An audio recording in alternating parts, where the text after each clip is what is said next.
হযরত ইমাম মালিক রাদিয়াল্লাহু তাআলা আনহু মদিনাকে কত ভালোবাসতেন। তিনি একদিন স্বপ্নে আজরাইলকে দেখলেন। আজরাইলের কাজ কি? জোরে বলেন। স্বপ্নে আজরাইলকে দেখলেন। স্বপ্নের ভিতরে আজরাইলকে জিজ্ঞেস করে, আজরাইল ভাই বলো তো, শত শত মানুষের তুমি জান কব্জ করো, আমি আর কতদিন এই দুনিয়াতে থাকবো? আজরাইল জিজ্ঞেস করে, ইমাম মালিক কেন তুমি এই কথা জানতে চাও? বলে, আমি একটু মদিনায় যাব, মক্কায় যাব ওমরা পালন করার জন্য। ওমরা পালন করে ফিরে আসা পর্যন্ত যদি আমার হায়াত থেকে থাকে তাহলে আমি ওমরাতে যাব। ওই পর্যন্ত যদি আমার হায়াত না থাকে আমি যাব না, কারণ আমি মনে প্রাণী চাই আমার মৃত্যুটা যেন নবীজির রওজার পার্শ্বে হয়। হাজী সাহেবেরা হজের সব কাজগুলো মক্কায় পালন করে, কিন্তু মদিনায় যাওয়ার জন্য অন্তরটা ছটপট করে। ঠিক কিনা বলে? মদিনায় না গেলে অন্তর শান্তি পায় না। নবীজির মহব্বত। ইমাম মালিক রাহমাতুল্লাহ আলাইকে আজরাইল 5টা আঙ্গুলি তুলে দেখালেন। কয়টা? ঘুম ভেঙে গেল। ইমাম মালিক বললেন, হায় হায়, আজরাইল তো আমার প্রশ্নের জবাব দিল না। সেই সময় সিরহিন্দ রাহমাতুল্লাহ আলাই স্বপ্নের বড় ব্যাখ্যা জানতেন। সুবহানাল্লাহ পড়েন। পাঠায়া দিলেন গোলামকে, গোলাম যাও গিয়ে বলো যে একজন এই স্বপ্ন দেখেছেন, স্বপ্নের ব্যাখ্যাটা কি হবে, আমার নামটা বলিও না। সিরহিন্দ রাহমাতুল্লাহ আলাই স্বপ্নের কথাটা শুনে উনি বললেন, স্বপ্ন কে দেখেছে এই ব্যক্তিটার নাম না বললেও আমি বুঝে নিয়েছি স্বপ্নটা দেখেছেন এই জামানার মুজাদ্দিদ ইমাম মালিক রাহমাতুল্লাহ আলাই। জোরে বলবেন না সুবহানাল্লাহ। আমার ভাইরা, ইমাম মালিক বললেন, আমার নামটা বলো। সিরহিন্দ রাহমাতুল্লাহ আলাই বললেন, শুনে নাও শুনে নাও। ইমাম মালিককে আজরাইল 5টা আঙ্গুলি দেখায়া সূরা লোকমানের 5টা জ্ঞানীর কথা আল্লাহ তাকে জানায়া দিয়েছে। ওয়ামা তাদুরি নাফসুন, আল্লাহ রাব্বুল আলামিন সূরা লোকমানের শেষে ঘোষণা করেছেন 5টা জ্ঞান এই পৃথিবীর কেউ জানে না, জানি শুধু আল্লাহ। কে? আল্লাহ। 1 নাম্বার সংক্ষেপে বলছি, 1 নাম্বার 5টা আঙ্গুলি দিয়ে ইমাম মালিক বুঝিয়েছেন কিয়ামত কবে হবে এই জ্ঞানটা আল্লাহর কাছে। ওয়াফিল আরহাম, মায়ের পেটে কেমন সন্তান আছে, কালো না ফর্সা, ছেলে না মেয়ে, দুর্ভাগা না হতভাগা না সৌভাগ্যবান, এটা জানি শুধু কে। রিজিক কোথায় সে অন্বেষণ করবে এই জ্ঞান শুধু আছে কার কাছে? আল্লাহু আকবার। একজন ব্যক্তি কোথায় মারা যাবে কে জানে? এটা পৃথিবীর কেউ জানি না। এই 5টা জ্ঞান আল্লাহ রাব্বুল আলামিন ইমাম মালিককে দান করেছিলেন। ও আজরাইল 5টা আঙ্গুলি তুলে ধরে ইমাম মালিককে বুঝিয়েছেন, জেনে রাখো, শুনে রাখো, এই 5টা জ্ঞান আমি আজরাইলও জানি না, ইমাম মালিকও জানি না, জানি শুধু কে। মিন সাইয়্যাতি আ'মালিনা من يهد الله فلا مضل له ومن يضلله فلا هادي له أشهد أن لا إله إلا الله وحده لا شريك له ولا زد له ولا ند له ولا مثل له وأشهد أن سيدنا وحبيبنا وسندنا وطبيبنا ومولانا محمدا عبده ورسوله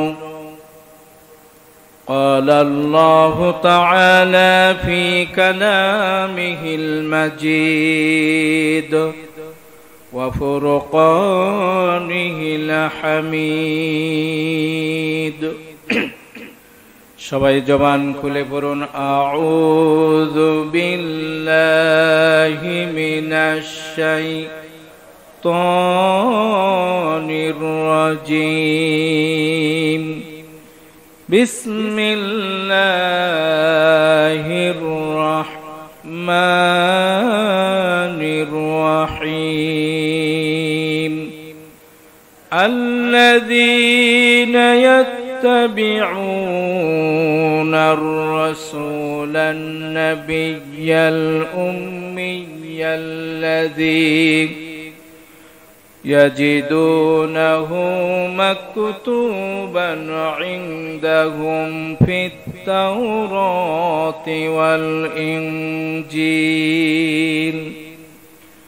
عن أبي هريرة رضي الله تعالى عنه قال قال رسول الله صلى الله عليه وسلم اطلعت في الجنة فرأيت أكثر أهلها الفقراء اطلعت في النار فرأيت أكثر أهلها النساء رواه البخاري اللهم صل على محمد وعلى آل محمد كما صليت على إبراهيم وعلى آل إبراهيم إنك حميد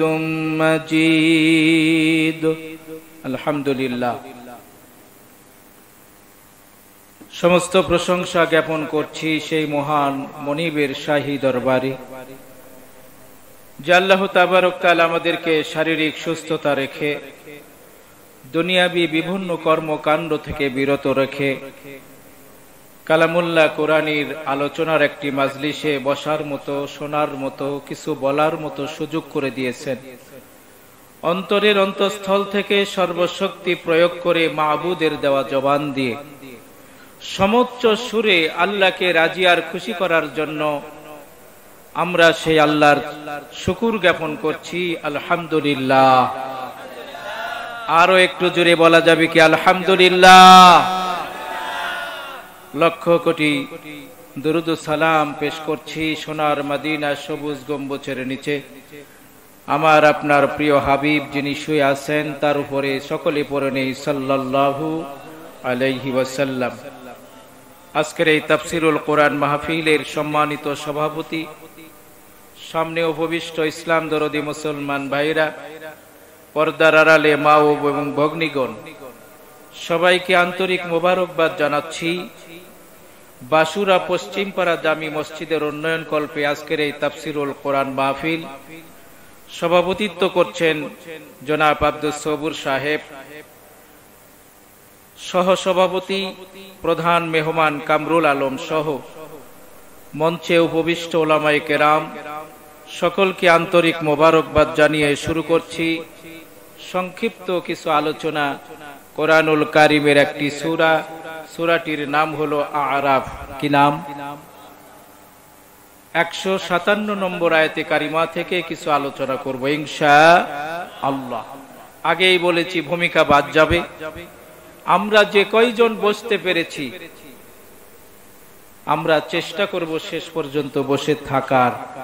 আল্লাহ তৌফিক দান করুন, বলুন আমিন। পিছনের দিকে তাকানোর দরকার নাই। আল্লাহ তাআলা যাদেরকে সুযোগ করে দিয়েছেন তারাই বসতে পেরেছেন।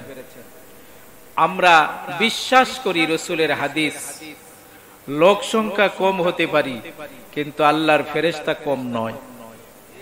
জোরে বলেন ঠিক কিনা?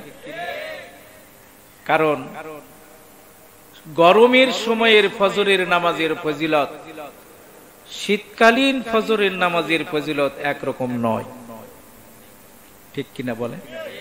আজকের এই দুর্বিষহ আবহাওয়ার প্রেক্ষিতে এই খোলা ময়দানে বসে থাকা কোরআনের আকর্ষণে, এটা শুধু আল্লাহর উদ্দেশ্যেই হতে পারে। আল্লাহ রাব্বুল আলামিন আমাকে আপনাকে সম্বোধন করে সূরা আরাফের 157 নম্বর আয়াতে কারিমা বলছেন, আল্লাযীনা ইয়াত্তাবিউনার রাসূল উম্মিয়াল্লাযী ইয়াজিদুনাহু মাকতুবান ইনদাহুম ফিত তাওরাতি ওয়াল ইনজিল। আল্লাহ রাব্বুল আলামিন বলেন, যারা নবীর অনুসরণ করবে, রাসূলের অনুসরণ করবে, এই নবী আবার কেমন? যেই নবী উম্মে, নবী নিরক্ষর, সেই নবীর যারা অনুসরণ করবে, আল্লাহ রাব্বুল আলামিন বলেন, যার নাম পূর্ববর্তী কিতাব তাওরাত এবং ইনজিলেও তারা পাবে। জোরে বলা যাবে কি সুবহানাল্লাহ? আল্লাহ রাব্বুল আলামিন এই আয়াতে কারিমার ভিতরে নবীজির 3টা গুণ বর্ণনা করেছেন। 1 নাম্বার গুণ হলো, আমার আপনার নবী হলেন একজন নবী, তিনি একজন রাসূল, তিনি একজন নিরক্ষর। দুনিয়ার কোন মানুষের কাছে আমার আপনার নবী লেখাপড়া শিখে নাই। সুবহানাল্লাহ বলবেন না? নিরক্ষর, আক্ষরিক কোন জ্ঞান নবীজির ছিল না। আল্লাহ পাক বলেন, সেই নবীর অনুসরণ করো। সেই নবীর নাম কি ভাই? একটু সকলে বলি। অনেক মানুষ আমরা এইটাও জানি না যে আমাদের নবীর নাম মুহাম্মদ সাল্লাল্লাহু আলাইহি ওয়াসাল্লাম। এক জায়গায় ভাইবা নেওয়া হচ্ছে মোবাইলে, ইউটিউবেরা এক একজনকে প্রশ্ন করছে যে আমাদের নবীর নাম কি। ওকে বলছে আমাদের নবীর নাম কি। এক মহিলাকে জিজ্ঞেস করেছে আমাদের নবীর নাম কি। মহিলাটা এখন বলতেছে, বাবা আগে তো শুনছিলাম শেখ মুজিব, এখন আবার কে হসে। আমি বাস্তব কথা বলছি, হাসার জন্য বলছি। কারণ 17-16 মাসে, 16 বৎসরে, 15 বৎসরে এই ব্যক্তিটার নাম গুণ যত বাংলাদেশে হয়েছে, আল্লাহ এবং আল্লাহর রাসূলের নাম নিলে একজন মানুষ আল্লাহর ওলি হয়ে যেত। ঠিক কিনা বলে? স্কুল, মাদ্রাসা, ভার্সিটি, মাহফিলে, বিভিন্ন জায়গায় সেই লোকটার নাম কি? এত গুণগান মানুষের ভালো না। গুণগান গাইতে হবে কার?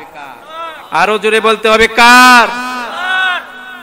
বলছিলাম আল্লাহ রাব্বুল আলামিন বলেন, সেই নবীর অনুসরণ করো যেই নবী উম্মে নবী, তিনি একজন রাসূল, তিনি একজন নবী।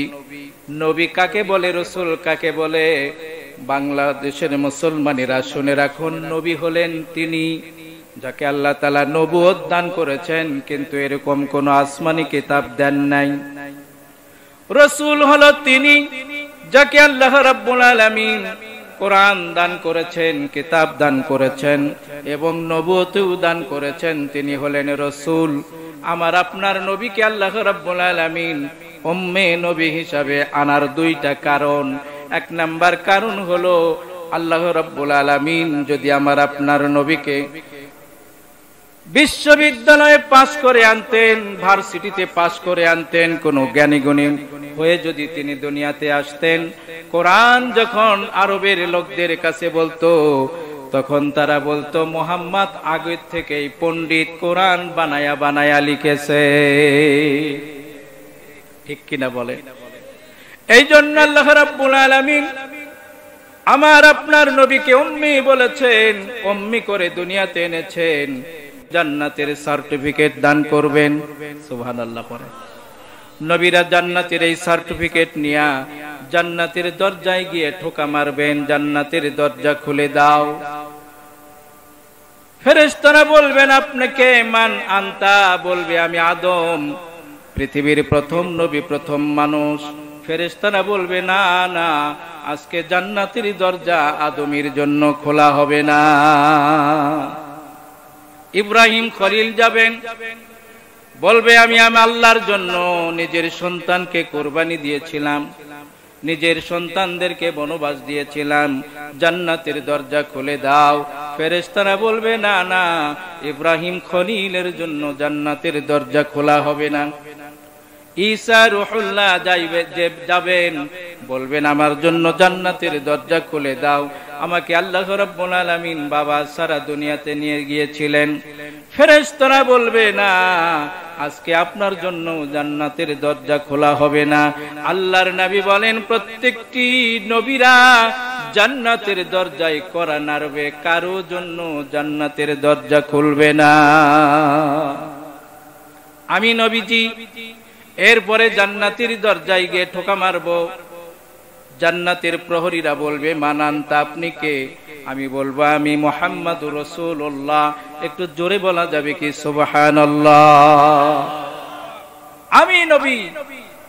আল্লাহর রাসূল বলেন, ইফতাহুল্লাহু লি, আমার জন্য জান্নাতের দরজা খোলা হবে, ইউদখিলুনিহা, আমি সর্বপ্রথম জান্নাতে ঢুকবো। নবীজি বলেন, আমার পেছনে পেছনে অন্যান্য নবী রাসূলদের পূর্বে, সুবহানাল্লাহ পড়ে, ভাষাটা লক্ষ্য করুন। নবীজি বলেন, আমার পেছনে পেছনে অন্যান্য নবীদের পূর্বে কারা জান্নাতে প্রবেশ করবে? নবীজি বলেন, আমার সাহাবারা জেনে রাখো, আমার পেছনে পেছনে অন্যান্য নবীদের পূর্বে যারা জান্নাতে প্রবেশ করবে তারা হবে মাআ ফুকারাউল মুমিনিন, আমার উম্মতের ভিতর থেকে যারা মুমিন কিন্তু গরীব, এরা আমার সঙ্গে সঙ্গে জান্নাতে যাবে।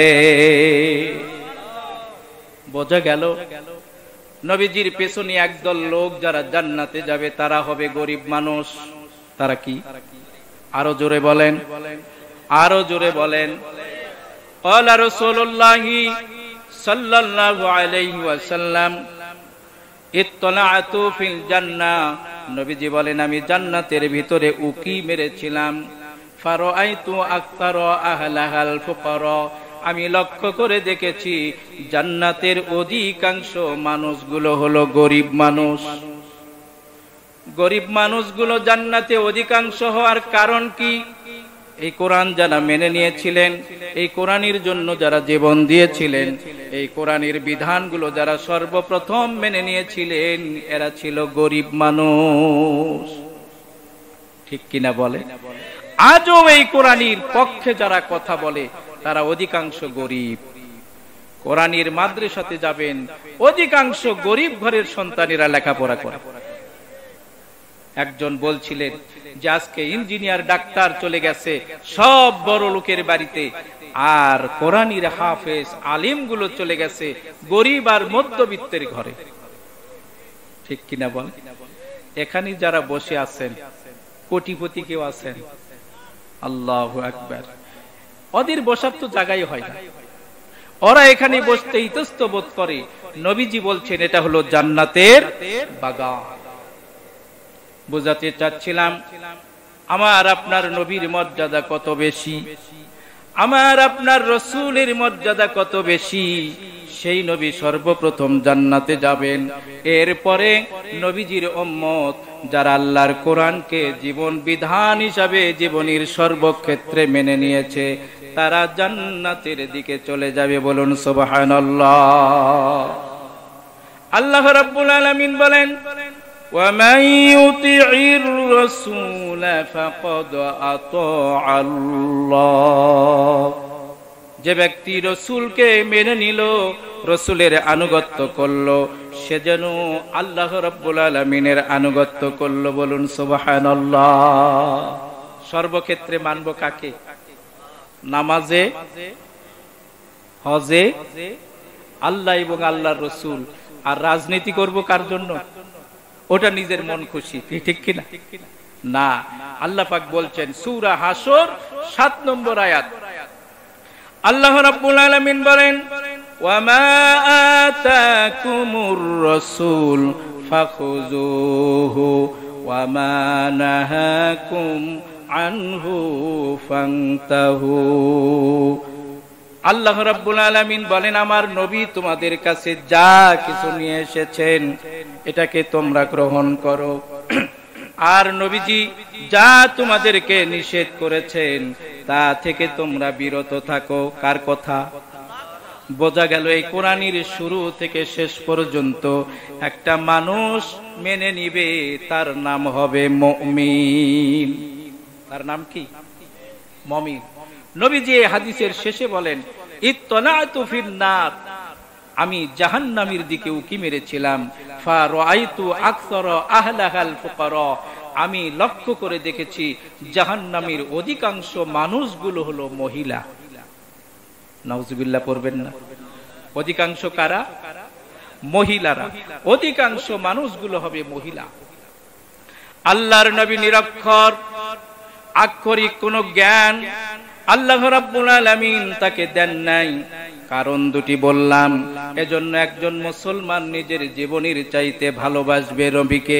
কাকে? একজন মানুষ জীবনের চাইতে সবচেয়ে বেশি ভালোবাসবে নবীকে। সাহাবায়ে কেরামগণ কিভাবে নবীকে ভালোবেসেছিলেন? আল্লাহ রাব্বুল আলামিন বলেন, ইয়া আইয়ুহাল্লাযীনা আমানু ফাওকা সাওতান নবী। আল্লাহ রাব্বুল আলামিন আয়াত অবতীর্ণ করলেন, নবীর কণ্ঠস্বরের চাইতে তোমাদের কণ্ঠস্বর যেন উঁচু না হয়। কি হবে? আন তাহবাতা আমালুকুম, তোমাদের নিজের জীবনের সব আমলগুলো ধ্বংস হয়ে যাবে। নাউজুবিল্লাহ। এই আয়াতে কারিমাটি আজও মদিনায় নবীজির রওজা মুবারকের সঙ্গে লিপিবদ্ধ।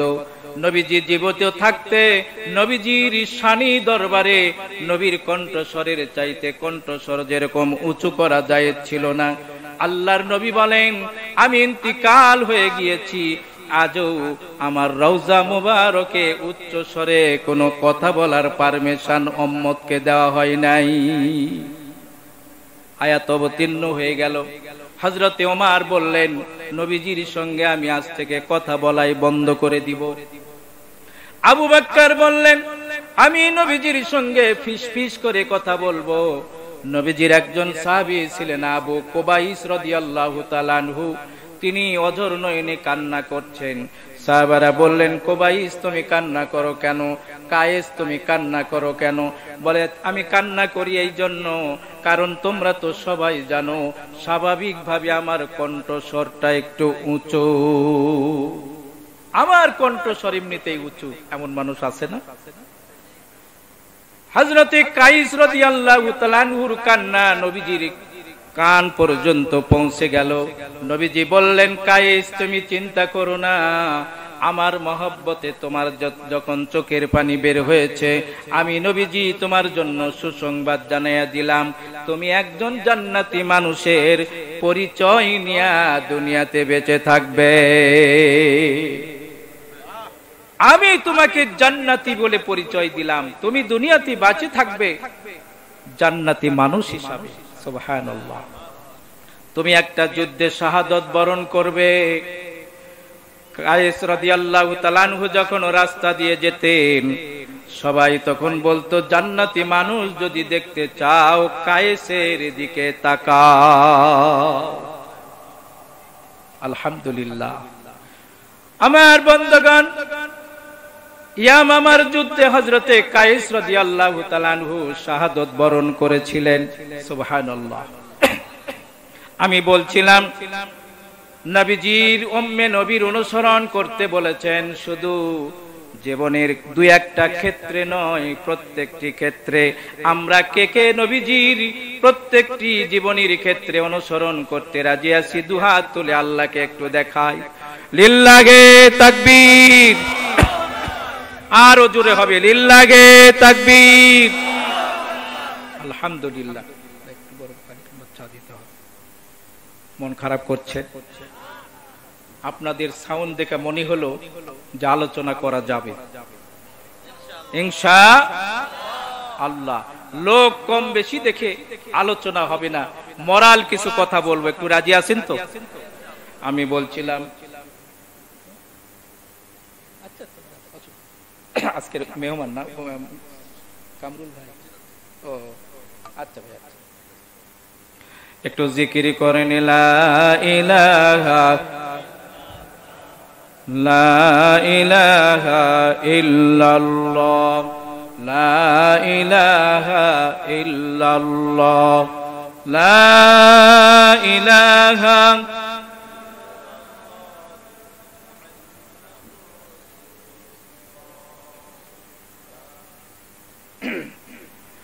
বলছিলাম নবীজির মহব্বত একজন ব্যক্তির অন্তরে, মুসলমানের অন্তরে শুধু নামাজে নয়, হজে নয়, যাকাতে নয়, জীবনের সর্বক্ষেত্রে একজন মানুষের উদ্দেশ্য এবং লক্ষ্য হলো আল্লাহ এবং আল্লাহর রাসূলকে রাজি করা।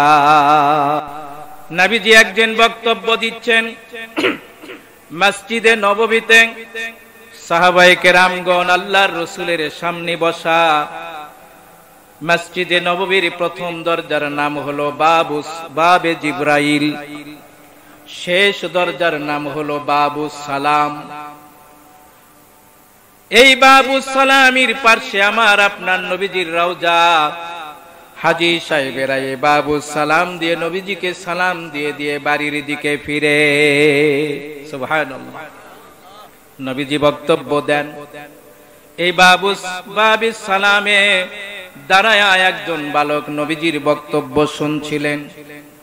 হযরত ওমর রাদিয়াল্লাহু তাআলা আনহু এসে বলেন, ইয়া আইয়ুহাস শাবাব, হে যুবক তুমি কিছু কি বলবা? যুবক কোনো কথা বলে না। হযরত আবু বকর সিদ্দিক রাদিয়াল্লাহু তাআলা আনহু আসলেন, ডেকে বলেন, যুবক কিছু বলবে কিনা?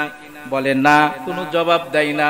আল্লাহর রাসূল যুবকের কাছে এসে বললেন, যুবক তুমি কি কিছু বলতে চাও?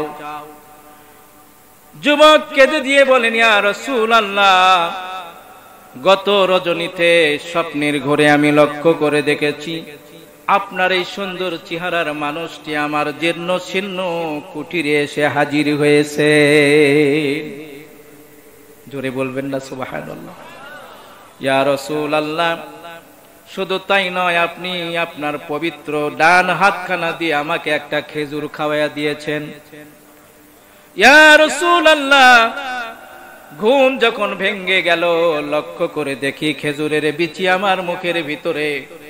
এই যে খেজুরের বিচি, স্বপ্নের করে আপনার খাওয়ানো খেজুরের বিচি। ইয়া রাসূলুল্লাহ, আমি এই খেজুরের বিচিখানা নিয়ে আপনার দরবারে হাজির হয়েছি। নবীজি বললেন, তুমি কি আর কিছু বলবে? আমি আর কিছু বলতে চাই না, তবে আপনি আমাকে স্বপ্নের মাধ্যমে খেজুর খাওয়াইছেন, আমি এখনো মুসলমান হতে পারি নাই, দয়া করে আমাকে কলেমা পড়ে মুসলমান বানায়া দিন। লা ইলাহা ইল্লাল্লাহু মুহাম্মাদুর রাসূলুল্লাহ সাল্লাল্লাহু আলাইহি ওয়াসাল্লাম। যুবক চলে গেলেন। ঘটনা এসেছে 10 থেকে 12 দিন পরে যুবক নবীজির দরবারে আবারও হাজির।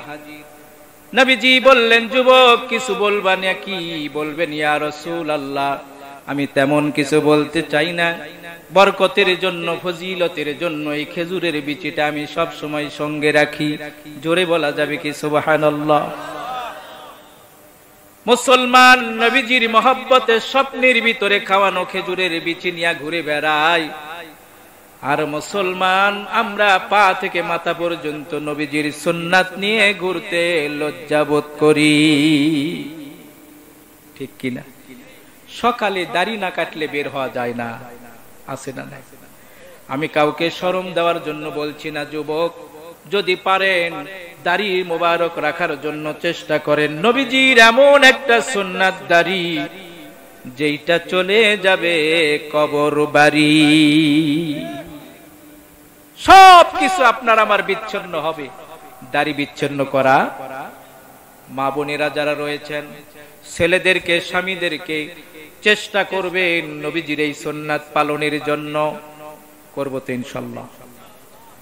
আমার ভাইরা, নবীজি বললেন, যুবক বিচিখানা হাতে দাও। নবীজি তার হাতে খেজুরের বিচিখানা নিলেন আর ডেকে ডেকে বললেন, যা মদিনার পার্শ্ববর্তী যেই পাহাড় রয়েছে, পাহাড়ের উপরে খেজুরের বিচিখানা রোপণ করে আসো। নবীজির আদেশ পালনের জন্য দৌড় মেরেছেন। যুবকটির নাম ছিল হযরতে সাআদ সালবি। কি নাম? সাআদ সালবি।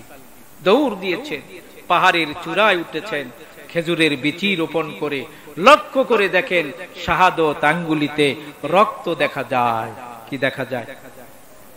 হযরতে সাআদ সালবি সুন্দর করে ভালো করে শাহাদত আঙ্গুলিটা মুছলেন, ধুলেন, কিন্তু শাহাদত আঙ্গুলির কোথাও কাটার চিহ্ন দেখা যায় না, কিন্তু শাহাদত আঙ্গুলিতে রক্ত দেখা যায়।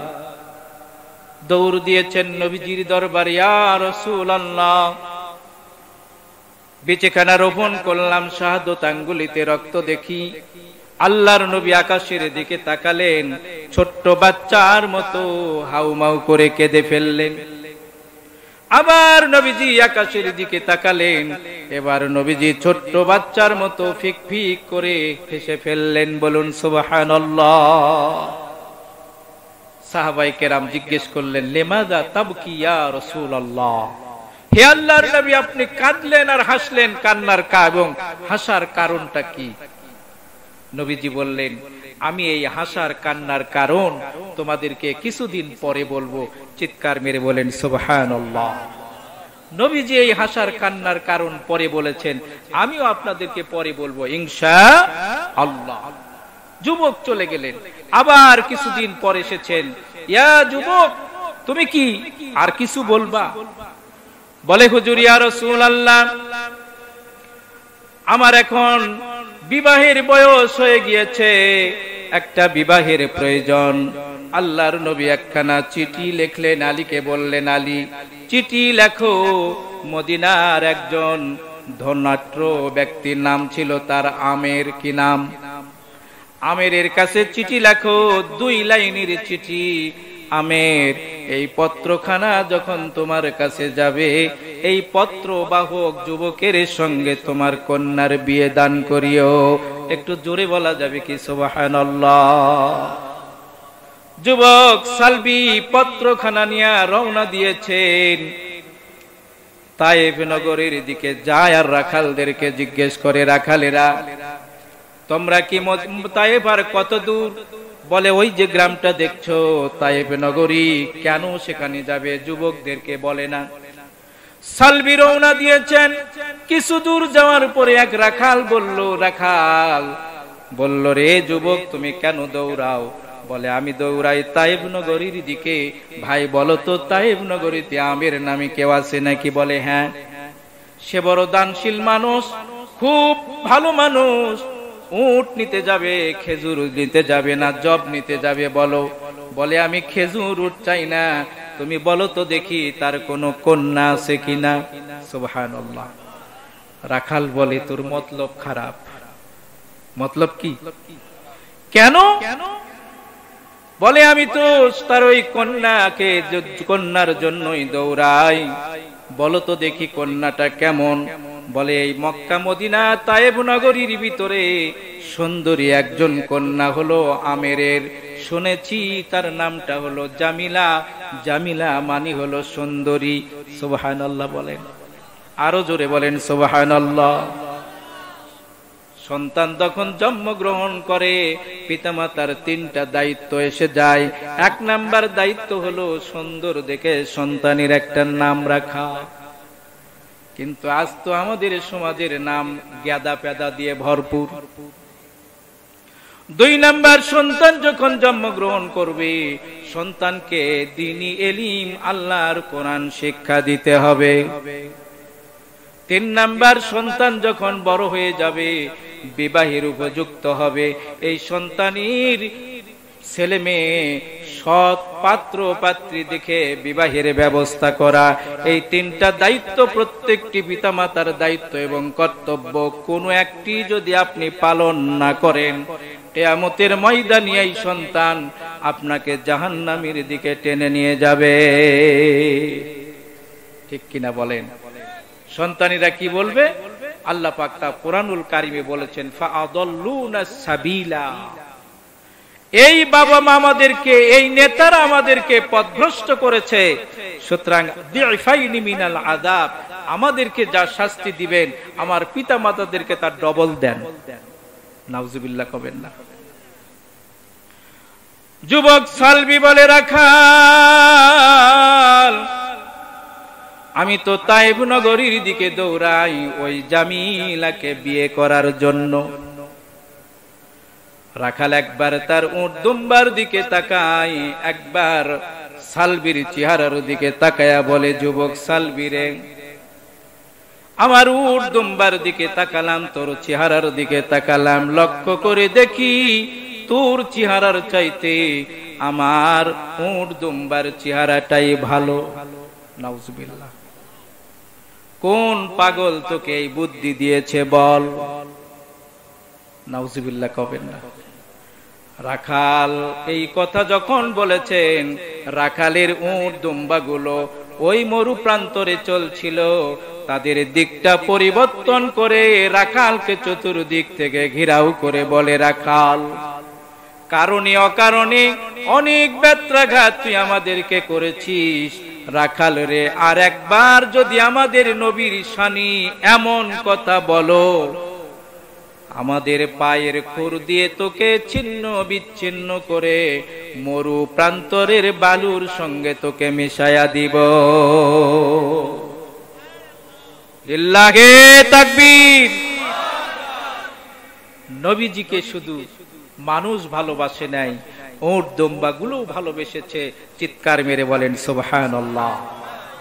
নবীজি তখনও নবী হন নাই। রাস্তার মোড়ে দাঁড়ায়া নবীজির একজন চাচা আবু লাহাব, যার নামে কোরআনে একটা সূরা রয়েছে, নবীজিকে ব্যঙ্গাত্মক করার কারণে আল্লাহ তার প্রতি লানত দিয়েছেন। নাউজুবিল্লাহ। রাস্তার মোড়ে আবু লাহাব উটে চড়ে যাচ্ছে, নবীজি দাঁড়ায়া ডেকে বললেন, মুহাম্মদ বাড়ি যাবি? বলে হ্যাঁ। নবীজিকে পিছনে তুলে নিলেন, উট আর যায় না। সুবহানাল্লাহ। ব্যত্রাঘাত শুরু করে দিলেন, উট সামনের দিকে যায় না। উট চিৎকার মেরে মেরে জমিনি রক্তাক্ত হয়ে পড়ে গেলেন। উট আল্লাহর কাছে ফরিয়াদ করে, রব তুমি যদি আমার জবান খুলে দিতে, আমি আবু লাহাবকে জানায়া দিতাম তার পিছনে কে বসে আছে। উটের জবান খুলে গেল।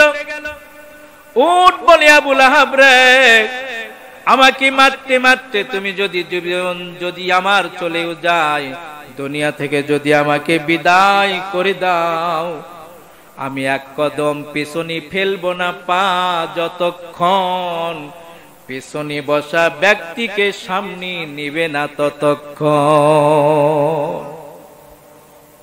সামনে নিলেন আমার আপনার নবীকে। ওট যেন আগের গতির চাইতে আরো কয়েক গুণ গতিতে আব্দুল মুত্তালিবের সামনে গিয়ে হাজির। আবু লাহাব কয়, তোমার এই নাতি বলে নবী হবে, নবী। নাউজুবিল্লাহ। আলিম ওলামার সঙ্গে, নবী রাসূলদের সঙ্গে যারা ব্যঙ্গাত্মক করেছে, আল্লাহর এই জমিনে তাদেরকে আল্লাহ তাআলা সর্বোচ্চ লাঞ্ছিত করেছে। জোরে বলেন ঠিক কিনা? 15.5 বছরের ক্ষমতা মুহূর্তের ভিতরে ধুলায় লুটিয়ে পড়ার একমাত্র কারণ হলো আল্লাহর কোরআনওয়ালাদের সঙ্গে বেয়াদবি, মানুষের প্রতি জুলুম, আয়না ঘরের মতো জায়গায় মুসলমানদেরকে নিপীড়ন আর নির্যাতন। ঠিক কিনা? জোরে বলে। কি কষ্ট পাচ্ছেন? মোনাজাতের দিকে যাব? আল্লাহু আকবার। কে কলো বারে 1টা পর্যন্ত? চাচা ভালো জায়গায় বসে আছেন তো বাবা। আমার বন্ধুগণ, বাজে কথা না বলে একটু মোরাল কথাই চলে আসি। আমার আপনার নবী, উম্মে নবী। রাখাল বলে, যুবক, আমার উট দুম্বাগুলো আমি দীর্ঘদিন ধরে মরু প্রান্তরে চড়াই, কোনদিন এমন দৃশ্য আমি দেখি নাই। আজকে তোমার নবীকে এমন কথা বলাই। ওই যে সামনের গ্রামটা দেখছো, এটা তায়েফ নগরী। ঢুকলেই পাবে বিরাট একটা দালান। দালানির গেটে বসে থাকে একজন ব্যক্তির নাম হলো তার আমের।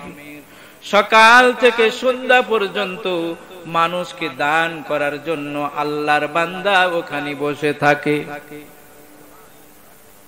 ও যুবক, তুই যখন চলে যাবি তোর ডান হাতখানা আমার দিকে বাড়াইয়া দাও। যেই হাতখানা যেই নবীর জন্য আমার উট পাগল, সেই নবীর সঙ্গে ওই হাতখানা লেগেছে, তোর হাতখানা আমার হাতের সঙ্গে লাগাইয়া দি। আমি দৌড়াবো মদিনার দিকে, তুমি দৌড়াও তায়েফ নগরীর দিকে। সংক্ষেপে বলছি আমার ভাইরা, সালবি দৌড়ালেন নবীজির দরবারের দিকে। লক্ষ্য করে দেখেন বিরাট একটি দালান, একজন মানুষ বসা, সালাম দিলেন। আমের জিজ্ঞেস করে, বাবা কোথা থেকে এসেছো? বলে আমি এসেছি মদিনা থেকে। সুবহানাল্লাহ বলে। সঙ্গে সঙ্গে আমের দাঁড়ায়া বলছে, যুবক, মদিনা নবীজির দরবার থেকে এসেছো, আগে কেন বলো নাই? সেই যুগের মানুষগুলো নবীকে শুধু ভালোবাসে নাই, ভালোবেসেছিল নবীর দেশ মদিনাকে। ওয়ালা রাসূলুল্লাহ সাল্লাল্লাহু আলাইহি ওয়াসাল্লাম, মান সাকানা ফিল মাদিনা, যে ব্যক্তি মদিনায় বসবাস করবে, ওয়াসাবারু বালাইহা, এবং মদিনার বালা মুসিবত গুলো সহ্য করবে। নবীজি বলেন, কুনতু লাহু শাহিদান ওয়া শাফিআ, আমি নবীজি কিয়ামতের ময়দানে তার জন্য সাক্ষ্যদাতা এবং সুপারিশকারী হব। মদিনা মহব্বত আল্লাহওয়ালাদের অন্তরে কত বেশি, সুবহানাল্লাহ পড়েন। হযরত ইমাম মালিক রাদিয়াল্লাহু তাআলা আনহু মদিনাকে কত ভালোবাসতেন। তিনি একদিন স্বপ্নে আজরাইলকে দেখলেন। আজরাইলের কাজ কি? জোরে বলেন। স্বপ্নে আজরাইলকে দেখলেন। স্বপ্নের ভিতরে আজরাইলকে জিজ্ঞেস করে, আজরাইল ভাই বলো তো, শত শত মানুষের তুমি জান কব্জ করো, আমি আর কতদিন এই দুনিয়াতে থাকবো? আজরাইল জিজ্ঞেস করে, ইমাম মালিক কেন তুমি এই কথা জানতে চাও? বলে, আমি একটু মদিনায় যাব, মক্কায় যাব ওমরা পালন করার জন্য। ওমরা পালন করে ফিরে আসা পর্যন্ত যদি আমার হায়াত থেকে থাকে তাহলে আমি ওমরাতে যাব। ওই পর্যন্ত যদি আমার হায়াত না থাকে আমি যাব না, কারণ আমি মনে প্রাণী চাই আমার মৃত্যুটা যেন নবীজির রওজার পার্শ্বে হয়। হাজী সাহেবেরা হজের সব কাজগুলো মক্কায় পালন করে, কিন্তু মদিনায় যাওয়ার জন্য অন্তরটা ছটপট করে। ঠিক কিনা বলে? মদিনায় না গেলে অন্তর শান্তি পায় না। নবীজির মহব্বত। ইমাম মালিক রাহমাতুল্লাহ আলাইহিকে আজরাইল 5টা আঙ্গুলি তুলে দেখালেন। কয়টা? ঘুম ভেঙে গেল। ইমাম মালিক বললেন, হায় হায়, আজরাইল তো আমার প্রশ্নের জবাব দিল না। সেই সময় সিরহিন্দ রাহমাতুল্লাহ আলাইহি স্বপ্নের বড় ব্যাখ্যা জানতেন। সুবহানাল্লাহ পড়ে। পাঠায়া দিলেন গোলামকে, গোলাম যাও গিয়ে বলো যে একজন এই স্বপ্ন দেখেছেন, স্বপ্নের ব্যাখ্যাটা কি হবে, আমার নামটা বলিও না।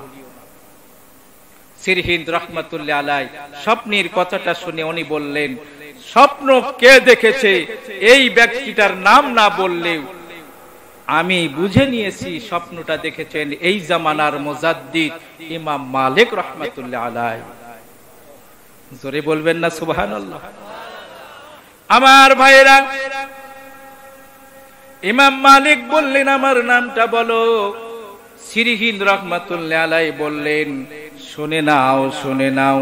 ইমাম মালিককে আজরাইল 5টা আঙ্গুলি দেখায়া সূরা লোকমানের 5টা জ্ঞানীর কথা আল্লাহ তাকে জানায়া দিয়েছে। ওয়ামা তাদুরি নাফসুন, আল্লাহ রাব্বুল আলামিন সূরা লোকমানের শেষে ঘোষণা করেছেন 5টা জ্ঞান এই পৃথিবীর কেউ জানে না, জানি শুধু আল্লাহ। কে? আল্লাহ। 1 নাম্বার সংক্ষেপে বলছি, 1 নাম্বার 5টা আঙ্গুলি দিয়ে ইমাম মালিক বুঝিয়েছেন কিয়ামত কবে হবে এই জ্ঞানটা আল্লাহর কাছে। ওয়াফিল আরহাম, মায়ের পেটে কেমন সন্তান আছে, কালো না ফর্সা, ছেলে না মেয়ে, দুর্ভাগা না হতভাগা না সৌভাগ্যবান, এটা জানি শুধু কে। রিজিক কোথায় সে অন্বেষণ করবে এই জ্ঞান শুধু আছে কার কাছে? আল্লাহু আকবার। একজন ব্যক্তি কোথায় মারা যাবে কে জানে? এটা পৃথিবীর কেউ জানি না। এই 5টা জ্ঞান আল্লাহ রাব্বুল আলামিন ইমাম মালিককে দান করেছিলেন। ও আজরাইল, 5টা আঙ্গুলি তুলে ধরে ইমাম মালিককে বুঝিয়েছেন, জেনে রাখো, শুনে রাখো, এই 5টা জ্ঞান আমি আজরাইলও জানি না, ইমাম মালিকও জানি না, জানি শুধু কে? আমার ভাইরা, মৃত্যুর যেহেতু গ্যারান্টি নাই, মৃত্যুর জন্য সর্বদা প্রস্তুত থাকতে হবে। কি বলে? কোথায় মরবো জানি। একজন ব্যক্তি অনেক চিন্তা করেছেন, আমি একই প্রশ্ন কয়েকজনকে করব, যে উত্তর দিবে সে অনুযায়ী আমি আমার জীবন গড়ব। সুবহানাল্লাহ। একজনকে গিয়ে জিজ্ঞেস করেছেন, আগামীকাল আপনার মৃত্যু, আপনি কি করবেন? কই বেটা, আগামীকাল আমার মৃত্যু এটা যদি আমি জানতে পারি মসজিদের থেকে বের হব না। আরেকজনকে গিয়ে বলছেন, আগামীকাল আপনার মৃত্যু, আপনি শুনে কি করবেন? ওই আগামীকাল আমার মৃত্যু এটা যদি আমি জানতে পারি আমার সব সম্পদ আল্লাহর রাস্তায় ব্যয় করে দেব। আরেকজনকে বলেছেন, আপনার আগামীকাল মৃত্যু, আপনি কি করবেন? বলে আমি সেজদার থেকে মাথাই তুলব না। আরেকজনকে বলেছেন, আগামীকাল আপনার মৃত্যু, আপনি কি করবেন? বলবে আমি যা আছি তাই। আর যা আছি তাই তার মানে এই বুজুর্গ বললেন, আগামীকাল আমার মৃত্যু, আমি যদি জানতে পারি আমার জীবনের কোনো পরিবর্তন আমি করব না, কারণ বান্দারে আগামীকাল আমার মৃত্যু এটা তো আমি মনে করি না। আমি মনে করি যে কোনো সময়, যে কোনো জায়গায়, যে কোনো অবস্থায় আমার মৃত্যু হতে পারে, এই মনে করে আমি আমার জীবনটা গড়িয়ে নিয়েছি। আমির দাঁড়িয়ে বলে, যুবক কি জন্য তুমি এসেছো? চিঠি বের করে দিলেন। চিঠির ভিতরে 2 লাইনে লেখা, আমির পত্র পাওয়ার সঙ্গে সঙ্গে তোমার কন্যার সঙ্গে এই যুবকের বিয়ের ব্যবস্থা করে দিও। আমির লক্ষ্য করে দেখলেন যুবকের চেহারা ভালো নয়, দাঁতগুলো বড় বড়, চুলগুলো কোকড়ানো, কুৎসিত চেহারার একজন বালক, কিন্তু পাঠিয়ে দিয়েছেন কে? আল্লাহর রাসূল। চিঠিখানা নিয়ে বাড়ির ভিতরে গেলেন, স্ত্রীকে ডেকে বললেন, স্ত্রী জানালা দিয়ে দেখো, আমাদের মেয়ের জন্য আল্লাহর রাসূল একজন পাত্র পাঠিয়ে দিয়েছেন, পছন্দ হলে আমরা বিয়ের ব্যবস্থা করব। সেই যুগের মেয়েরাও কত দিনদার ছিলেন, আমার মা বোনেরা লক্ষ্য করুন।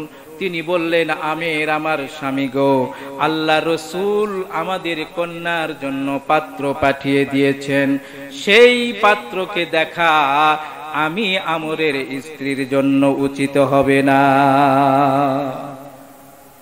এটা হলো নবীর মহব্বত।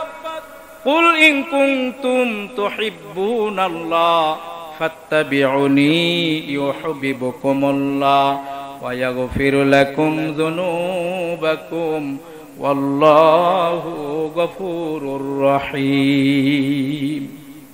আল্লাহ পাক বলেন, নবী আপনি বলে দেন, তোমরা যদি আল্লাহর ভালোবাসার মহব্বত পেতে চাও তাহলে নবীর অনুসরণ করো, অনুকরণ করো। ভালোবাসা পাওয়া যাবে কার? জোরে বলেন কার? আল্লাহর ভালোবাসা পাওয়া যাবে, নবীজির ভালোবাসা পাওয়া যাবে। আল্লাহ তাআলা তোমাদের জিন্দেগির সব গুনাহগুলো মাফ করে দিবে।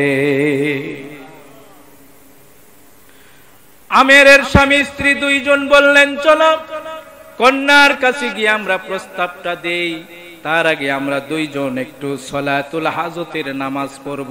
কিসের নামাজ?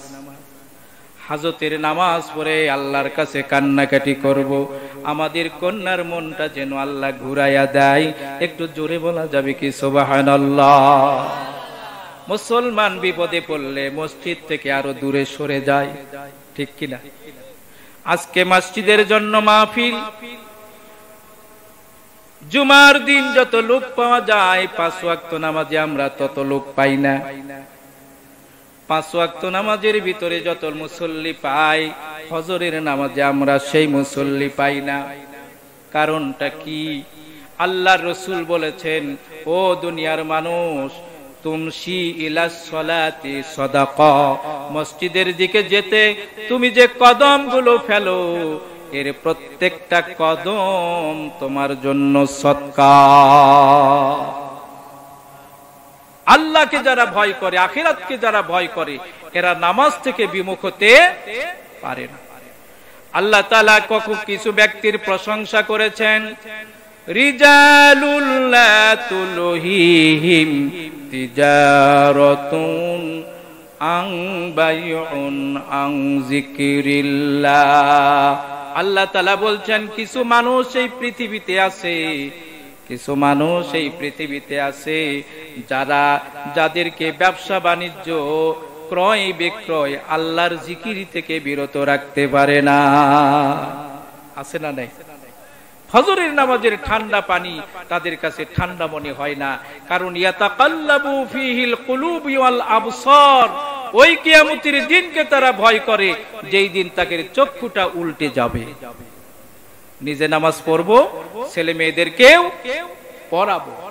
আল্লাহ রাসূল বলেছেন, আমি হাদিস রেখে এসেছিলাম, ইত্তলাতু ফিল নার, আমি জাহান্নামের দিকে উকি মেরে লক্ষ্য করেছি। জাহান্নামীর অধিকাংশ কারা? বলেন কারা? মহিলারা। নবীজি খরাজা রাসূলুল্লাহ সাল্লাল্লাহু আলাইহি ওয়াসাল্লাম, নবীজি একজন ঈদুল আযহা অথবা ঈদুল ফিতরের দিনে রাস্তা দিয়ে যাচ্ছিলেন।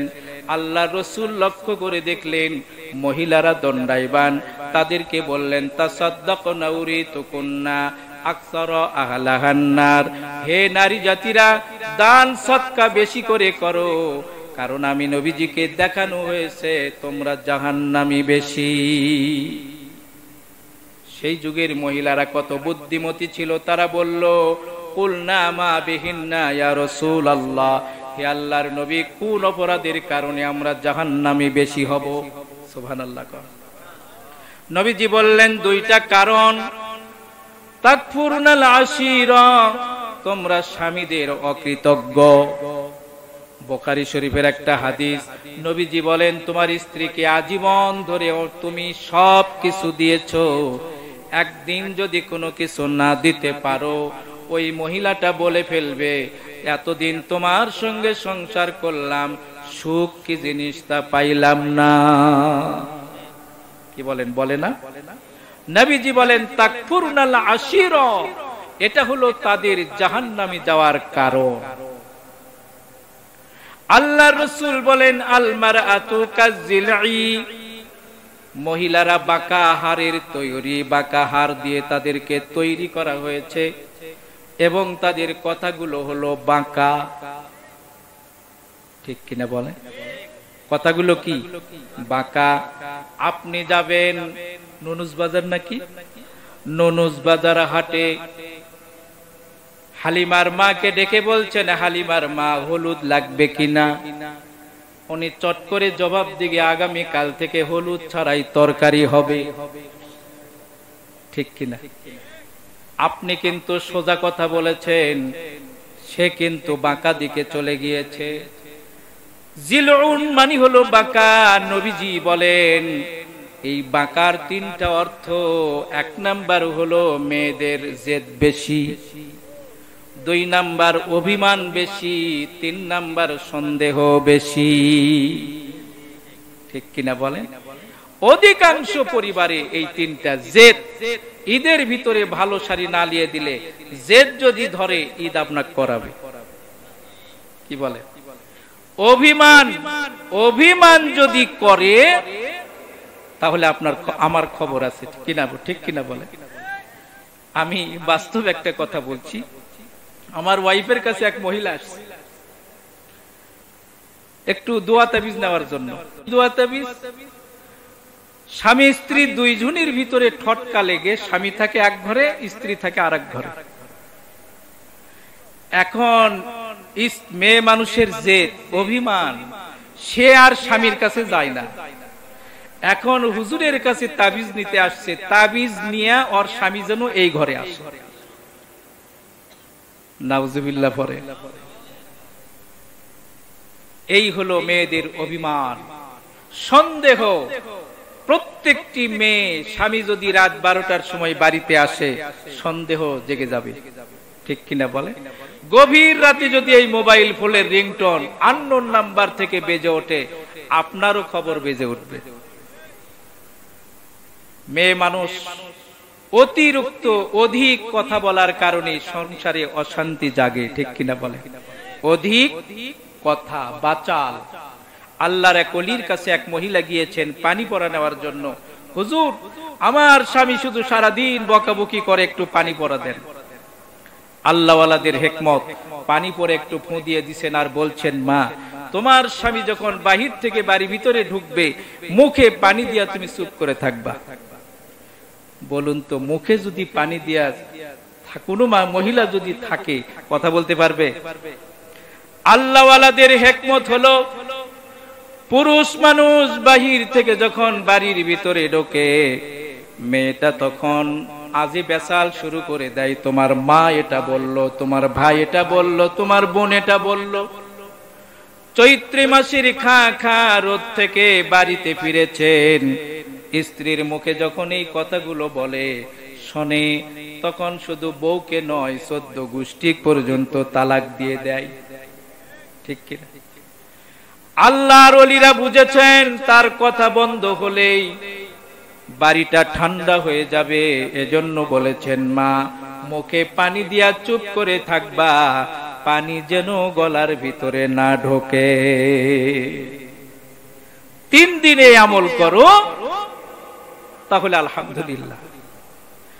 3 দিন যখন এই আমল করেছেন, হালিমার বাপ লক্ষ্য করে দেখে যে আমার স্ত্রী না রাবিয়া বসরি হয়ে গেছে। আসলে রাবিয়া বসরি। 3 দিন পর স্বামী তখন স্ত্রীকে ডেকে বলে, রে, আগে যা ভুল করছি, আল্লাহর ওয়াস্তে মাফ করে দে, আজ থেকে তোর গায়ে হাত তুলবো না। চিৎকার মেরে বলুন সুবহানাল্লাহ। হিকমত হলো, স্বামী যখন রাগান্বিত হয়ে যাবে, স্ত্রী তখন চুপ। স্ত্রী যখন রাগান্বিত হবে, স্বামী তখন চুপ। এই সংসারে শয়তান মাতব্বরি করার সুযোগ পাবে না, ঠিক কিনা বলে? ওমর ফারুক রাদিয়াল্লাহু তাআলা আনহুর দরবারে একজন গিয়েছেন নিজের স্ত্রীর অভিযোগ জানানোর জন্য। ওমর ফারুকের দরজায় লক করেছেন।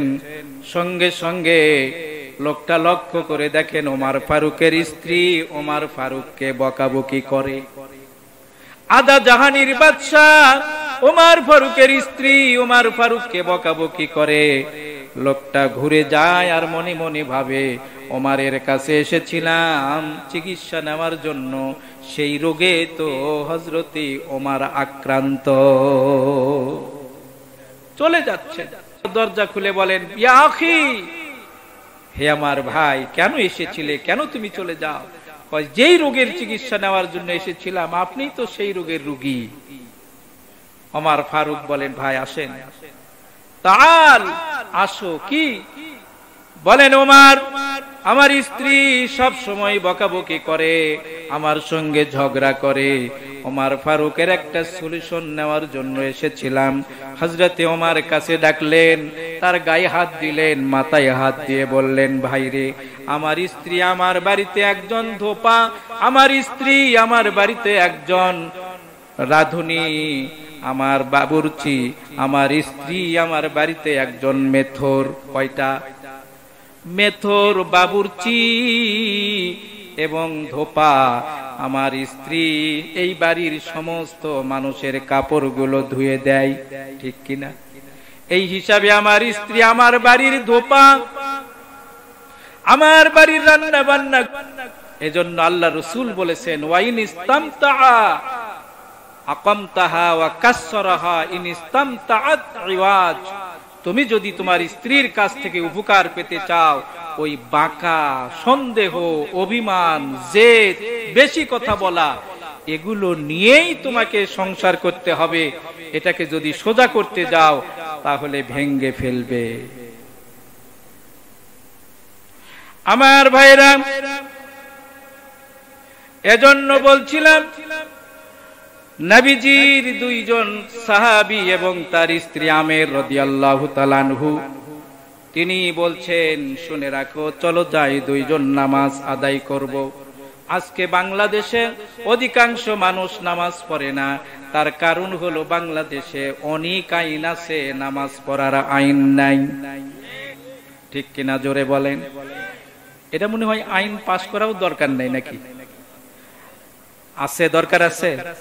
আমার ভাইরা, এই কুরআনুল কারীমে আমরা শুধু নামাজ পড়ি নিজের ইচ্ছায়, কিন্তু আল্লাহ তাআলা বলেছেন ওয়াইম্মাক্কান্নাহুম ফিল আরদ আকামুস সালাত, যখন কোন শাসককে এই জমিনের প্রধান বানানো হবে, সর্বপ্রথম তিনি একটা আইন পাশ করবেন, চারটার ভিতরে একটা, সেটা হলো নামাজ। সুবহানাল্লাহ। নামাজ সংসদে যদি পাস হয়ে যায়, ওই সলিমউদ্দিন কসিমউদ্দিন ডাকা লাগবে না। ঠিক কিনা বলেন? সকালবেলা ভোরে পাওয়ার টেলার নিয়ে যাওয়া লাগবে, ডাকা লাগে, ওই নিজে এলাম দিয়ে রাখে। এজন্য আইন যখন নামাজের হবে, যাকাতের হবে, যাকাত কার উপরে ফরজ, তখন খুঁজে খুঁজে বের করা হবে। চিৎকার মেরে বলেন সুবহানাল্লাহ।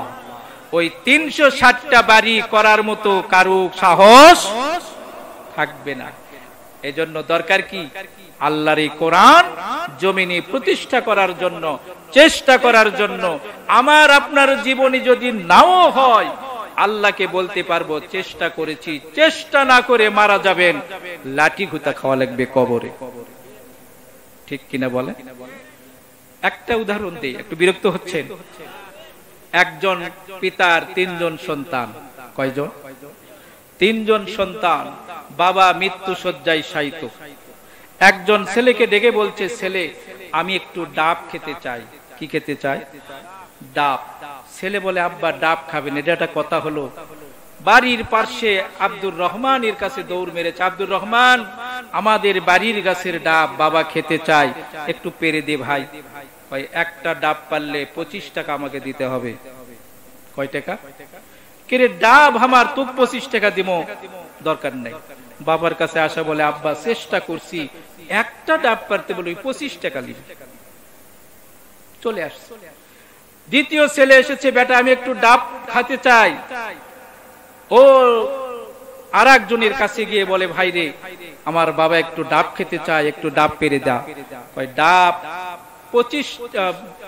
15টা ডাব পারলে 5টা আমার, 10টা তোর।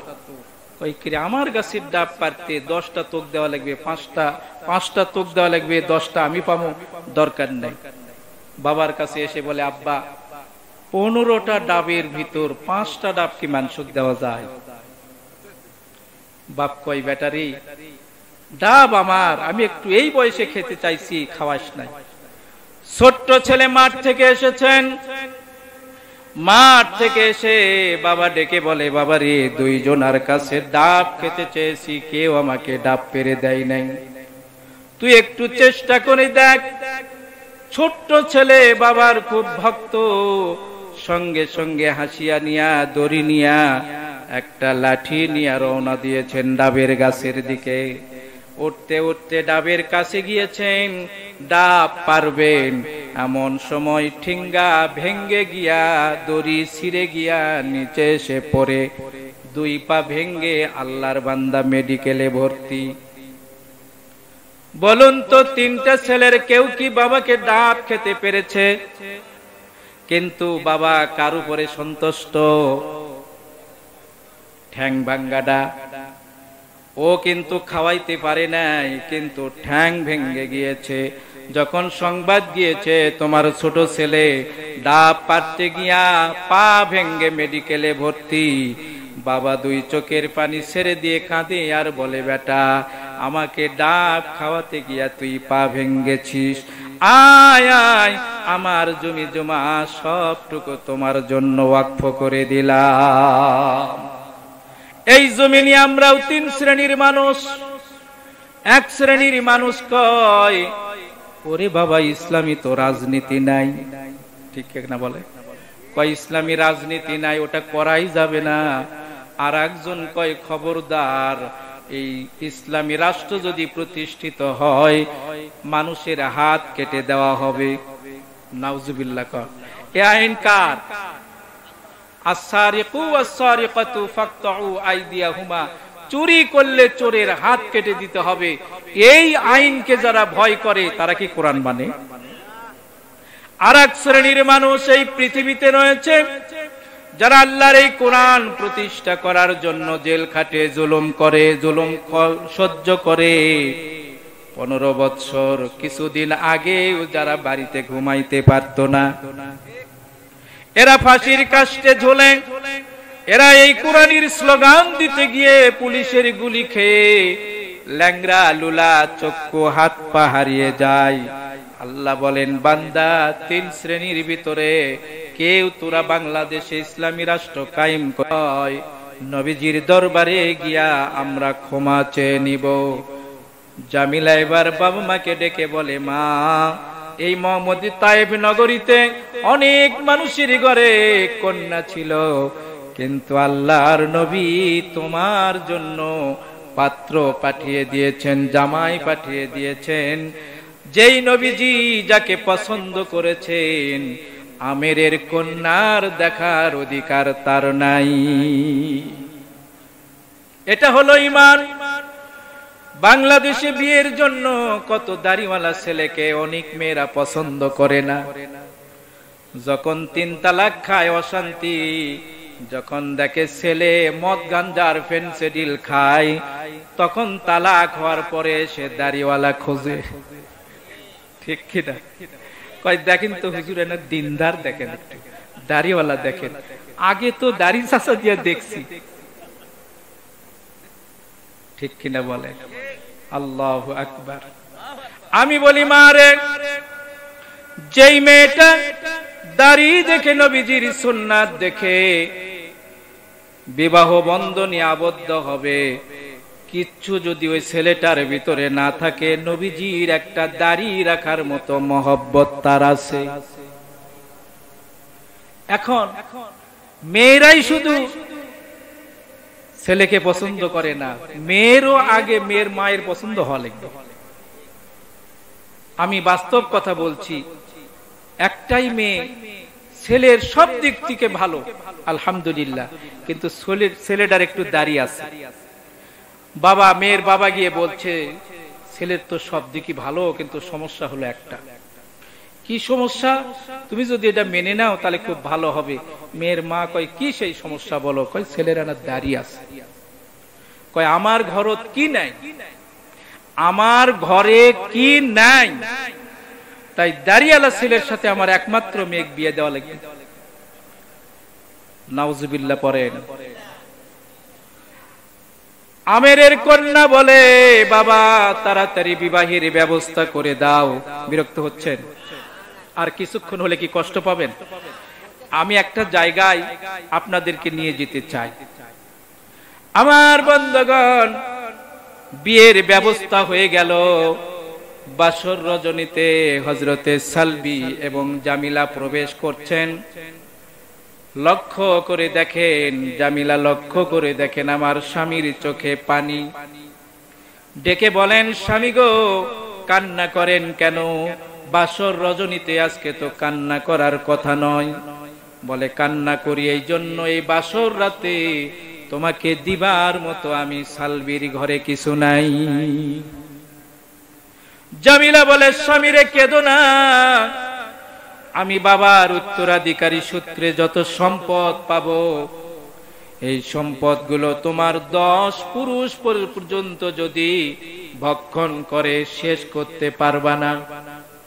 আমি জামিলা আমার বাবার উত্তরাধিকারী প্রাপ্ত সম্পদ আজকে তোমার চরণে সব ওয়াকফ করে দিলাম। আমার মা বোনেরা সাবধান, 10 বছর আগে বাপের বাড়ি থেকে একটা খেতা নিয়ে আসছে। 10 বছর আগেকার খেতা, ঠিক আছে, কথায় কথায় স্বামী যদি ওটা একটু গায়ে দেয়, লক্ষ্য করে বলে তোমার বাপ কি দিছে, এটা আমার বাপের বাড়ির। একজন মেয়ে নামাজ পড়ে, হজ করে, যাকাত দেয়, সব কিছু করে, কিন্তু একটা কথাই যদি স্বামী কষ্ট পায়, তার জীবনের সব আমলগুলো বরবাদ। আন উম্মি সালমা রাদিয়াল্লাহু তাআলা আনহা ক্বালাত ক্বালা রাসূলুল্লাহ সাল্লাল্লাহু আলাইহি ওয়াসাল্লাম আইয়ুমা ইমরাতিন মাতাত যাওজুহা আনহা রাদিন ফাদাখালাতিল জান্নাহ, রাওয়াহু তিরমিজি। নবীজি বলেন, কোন একজন মহিলা তার স্বামীকে সন্তুষ্ট রেখে পৃথিবী থেকে যদি বিদায় নিয়ে চলে যেতে পারে, আল্লাহর বান্দি ইন্তিকালের পর পর আল্লাহর জান্নাতে চলে যাবে। আর রিজালু কাওয়ামুনা আলান নিসা, নারীদের উপরে পুরুষকে কর্তৃত্ব দিয়েছেন আল্লাহ। একটা বাড়ির গার্জিয়ান হবে পুরুষ, কে? সেই পুরুষের অধীনস্থ চলবে মহিলা। পুরুষ হবে বাড়ির রাজা আর মহিলাটা হবে বাড়ির রানী। সুবহানাল্লাহ। কিন্তু এখনকার মহিলারা না বুঝা কয়, আমারটা তো একটা ভেড়া। তোমার স্বামীকে তুমি যদি ভেড়া বানাও, তাহলে তুমি তো হলে ভেড়ার বউ। সম্মান বাড়লো না কমলো? এই পাগলিরা বোঝে না, আমারটা একটা ছাগল, যা কই তাই শোনে। তোমার স্বামীকে তুমি যদি ছাগল বানাও, তাহলে তুমি তো ছাগলের বউ হলে। কিন্তু তুমি যদি বলো আমার সাহেব, তাহলে তুমি হলে সাহেবের স্ত্রী। সুবহানাল্লাহ। আল্লাহর নবী বলেন, কোন স্ত্রী যদি তার স্বামীকে সন্তুষ্ট রেখে বৈধ কাজে দুনিয়া থেকে যদি বিদায় নিয়ে চলে যেতে পারে, আল্লাহর নবী বলেন মহিলাটা ইন্তিকালের পর পর আল্লাহর জান্নাতে চলে যাবে। জোরে বলা যাবে কি সুবহানাল্লাহ? জামিলা বলে, স্বামী চিন্তা করো না, সব সম্পদগুলো আমি তোমার চরণে দিয়ে দিলাম। ইসলামের জন্য, কোরআনের জন্য, নিজের জন্য যা খুশি ব্যবহার করবা। সালবি ডেকে বলে, জামিলা, নবীজির দরবার থেকে যখন এসেছিলাম, নবীজি বিয়ে করতে বলেছিলেন, কিন্তু বাসর করার অনুমতি আমাকে দেয় নাই। জোরে বলা যাবে কি সুবহানাল্লাহ? মুসলিম যখন যে অবস্থায় থাকুক না কেন, আল্লাহর বিধানকে মেনে চলে। নবীজির আদেশ ছিল না, সালবি বাসর রজনী ছেড়ে রওনা দিয়েছেন মদিনায়। কোথায়? মদিনায় রওনা দিয়েছেন। নবীজির দরবারে হাজির হয়ে গেছেন। নবীজি ডেকে বলেন, সালবি কি খবর? বলে, হুজুর বিয়ে হয়ে গিয়েছে। বলে, বাসর? বলে, হুজুর বাসর করব কেমনে, আপনি তো পারমিশন দেন নাই, তাহলে এখন কি দরকার? বলে, হুজুর আমাকে বাসর করার পারমিশন দেন, সঙ্গে সঙ্গে কিছু টাকাও দেন। সুবহানাল্লাহ। এত গরিব আমি, স্ত্রীকে দিবার মতো আমার কিছুই নাই। নবীজি আলীকে ডাকলেন, আলী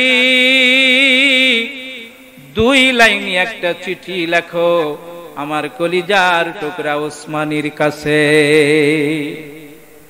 নবীজির হুকুমে লিখলেন চিঠি, হযরতে আলী, ওসমান রে, পত্র বাহক যখন তোমার কাছে যাবে, এই পত্র বাহককে তুমি 1000 টাকা দান করিও। কত? পত্রখানা নিয়ে হযরতে সালবি রাদিয়াল্লাহু তাআলা আনহু দৌড় দিয়েছেন ওসমান রাদিয়াল্লাহু তাআলা আনহুর দরজায়। লক্ষ্য করে দেখেন, ওসমান রাদিয়াল্লাহু তাআলা আনহু কিছুক্ষণ আগে মেহমানদেরকে খাওয়াইছেন। দস্তরখানায় বিভিন্ন জায়গায় লবণ পড়ে আছে। এই লবণগুলো ওসমান রাদিয়াল্লাহু তাআলা আনহু কুরে কুরে এক জায়গায় একত্র করে। সালবি লক্ষ্য করে দেখলেন যেই মানুষটি লবণ কুড়াই দস্তরখানা থেকে, সেই ব্যক্তিকে 1000 টাকার চিঠি দিলে কাম হবে না। কি কোন কাম হবে? আমার ভাইরা, সালবি রাদিয়াল্লাহু তাআলা আনহু দৌড় দিয়েছেন নবীজির দরবারে। ইয়া রাসূলুল্লাহ, যেই ব্যক্তিটা দস্তরখানা থেকে লবণ কুড়ায় সেই ব্যক্তিকে চিঠি দিয়ে কোনো লাভ হবে না। আল্লাহর রাসূল বললেন, সালবি তুমি জানো না ওসমান রাদিয়াল্লাহু তাআলা আনহু কখনো আমি নবীর চিঠি খালি হাতে ফিরাবে না। হযরত সালবি দৌড় দিলেন, আবার লক্ষ্য করে দেখেন প্রথম দিনে যা দেখেছিলাম আজ আরো আজব ঘটনা। মেহমানেরা দস্তরখানা থেকে খাবার খেয়ে চলে গিয়েছেন, কিছু হাড় হাড্ডি পড়ে আছে। এই হাড় হাড্ডি থেকে ওসমান রাদিয়াল্লাহু তাআলা আনহু গোশতগুলো খসে খসে পাখিদেরকে ডাকছেন, ইয়া আইয়ুহাত তুয়ুর, হে পাখিরা, কুলু লাহমা, ওসমানের গোশত খেয়ে যা। হযরত সালবি লক্ষ্য করে দেখলেন যে এই ব্যক্তিটা হাড্ডি থেকে গোশত কুরে কুরে পাখিদেরকে খাওয়ায়, এই ব্যক্তিকে চিঠি দিয়ে কোনো লাভ হবে না। নবীজির দরবারে দৌড় দিয়েছেন, গরম পানি। লক্ষ্য করে দেখলেন, ও উসমান, এই ব্যক্তিকে চিঠি দিয়ে কোনো লাভ হবে না। দৌড় দিয়েছেন নবীজির দরবারে। আল্লাহর রাসূলকে গিয়ে বললেন, ইয়া রাসূলুল্লাহ, এমন একজন কৃপণের কাছে আমার কাছে পাঠিয়ে দিয়েছেন, যিনি গোশত থেকে, যিনি হাড্ডি থেকে গোশতগুলো পৃথক করে পাখিদেরকে খাওয়ায়। আল্লাহর নবী বললেন, সালবি রে, আমার ওসমানের কাছে যা, ওসমান তোকে খালি হাতে কখনো ফিরাবে না। সালবি দৌড়ায় আর চিন্তা করে, আজকে তুমি লবণ কুড়াও আর গোশত কুড়াও, আজকে চিঠি তোমাকে দিব, কপালে যা আছে হবে। সুবহানাল্লাহ। হযরত ওসমান রাদিয়াল্লাহু তাআলা আনহুর হাতে সালবি চিঠিখানা দিলেন। ঘটনা এসেছে আল্লাহর নবীর সাহাবী হযরতে ওসমানের একটা নাম ছিল গুনি। গুনি হলো আল্লাহর একটা নাম। ওসমান রাদিয়াল্লাহু তাআলা আনহুর নামের শেষে বলা হয় ওসমান গনি, কারণ ওসমান গনিকে আল্লাহ তাআলা এত ধন সম্পদ দান করেছিলেন, মক্কা মদিনার এমন কেউ ছিল না ওসমানীর পেট, ওসমান রাদিয়াল্লাহু তাআলা আনহুর খাবার তার পেটের ভিতরে ঢোকে নাই। সুবহানাল্লাহ। ওসমান রাদিয়াল্লাহু তাআলা আনহু চিঠিখানা নিয়ে দুই চোখের পানি ছেড়ে দিয়ে কান্না করছেন। সালবি বলে, ওসমান, বুঝেছিলাম কাম হবে না, টাকা যদি না দাও ওসমান রে, পত্রখানা দিয়ে দাও, তোমার টাকার প্রয়োজন নাই, চিঠি আমি তোমার কাছে দিতেই চাই নাই, কিন্তু আল্লাহর নবীর পীড়াপিড়িতে চিঠিখানা দিয়েছি। হযরতে ওসমান বলে, সালবি, টাকার জন্য আমি ওসমান কান্না করি না, আমি কান্না করছি এই চিঠিটা নবীজি লিখেছেন 3 দিন আগে। নবীজির এই চিঠির টাকাখানা দিবার পূর্বে যদি আমি ওসমান দুনিয়া থেকে যদি বিদায় নিয়ে চলে যেতাম, কিয়ামতের কঠিন দিন নবীজির সুপারিশ থেকে আমি মাহরুম হয়ে যেতাম। ও সালবি, তোর ডান হাতখানা আমার দিকে বাড়ায়া দাও।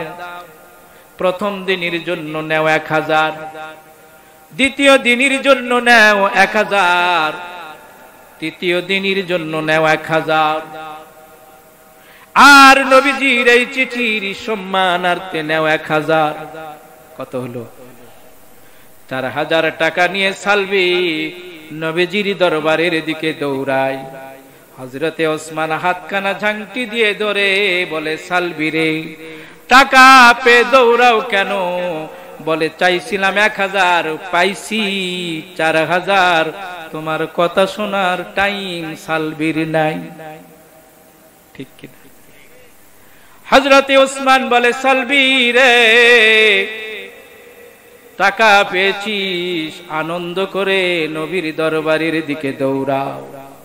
ভাইরে আমার একটা কথা শুনে যাও, নবীজিকে যখন এই চিঠিখানা তুমি দিবা, আল্লাহর নবী জানতে চাবে ওসমান নবীর কাছে কি চেয়েছে। তখন একটু নবীর কানি কানি বলো, ওসমান জীবনে কিছুই নবীজির কাছে চাই না, আমি ওসমানীর কবর আযাব যেন আল্লাহ দুনিয়াতে মাফ করে দেয়। সব সাহাবীর চেয়ে ওসমান রাদিয়াল্লাহু তাআলা আনহুর কবর দেখলে বেশি কান্না করতেন। সুবহানাল্লাহ। আল্লাহর নবী যখন চিঠিখানা পাইলেন, সালবিকে ডেকে বলেন, সালবি আমার ওসমান কি কিছু চেয়েছে? বলে হুজুর সে 1000-এর জায়গায় 4000 দিয়া আপনার কাছে কবর আযাব থেকে মাপ চাই। আল্লাহর নবী আকাশের দিকে তাকালেন, জিবরাইল এসে বললেন, আমার নবীকে সুসংবাদ দাও, ওসমান রাদিয়াল্লাহু তাআলা আনহুর কবর দুনিয়াতেই জান্নাতের টুকরা হয়ে থাকবে। চিৎকার মেরে বলুন সুবহানাল্লাহ।